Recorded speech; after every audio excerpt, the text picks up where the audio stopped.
If you see one of the most interesting artworks in the world, paintings, sculptures, are all materials that come from this earth, and they're actually in themselves really simple. The interesting thing about it is what you put on it, how you mix it, and how good you are to make a product that is uncomparable to other one.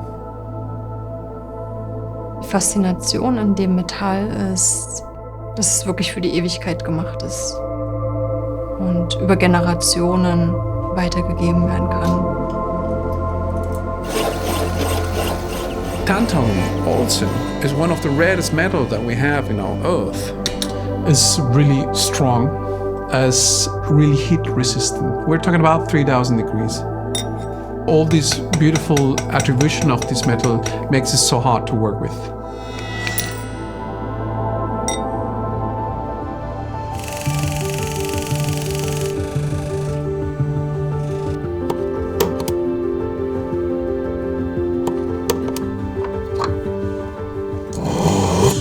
We are holding this tradition of producing with hands.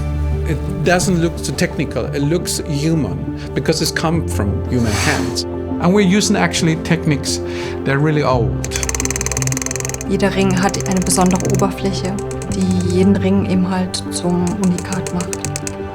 Das ist halt das Individuelle, ne? Dass wir auf viele Kundenwünsche eingehen können und halt auch selber experimentieren können, um bestimmte Wünsche zu erfüllen.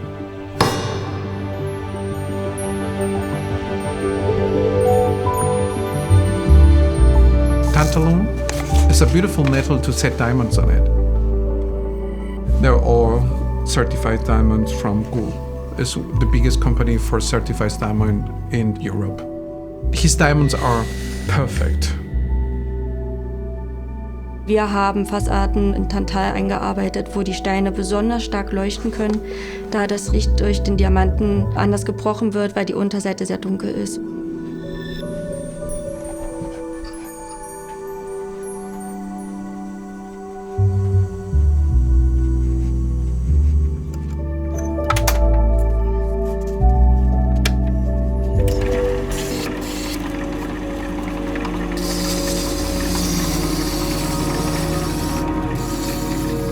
If you want to produce something, you can buy all kind of machines. The difference is our team, how skilled they are, what they're putting into this ring. Every single ring is being touched 1,000 times by all our workers that dedicated years to understand and actually to be able to master it.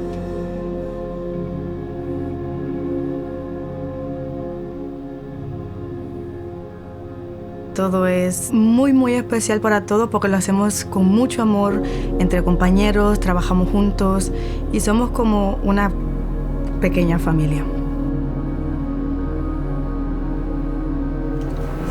I think that makes the product and all the story around it really special because we're producing also for families. So it's coming from hands to other hands. Ja, es geht hier um Liebe und was gibt's Schöneres, wenn sich zwei Menschen gefunden haben und dann tragen sie unsere Ringe ihr ganzes Leben lang. Das ist für mich schon was Besonderes, ja. Wir haben diese Idee eben halt im Herzen, Menschen zusammenzubringen, zu verbinden. Und dafür arbeiten wir eben halt jeden Tag und versuchen, diese Idee nach außen zu tragen.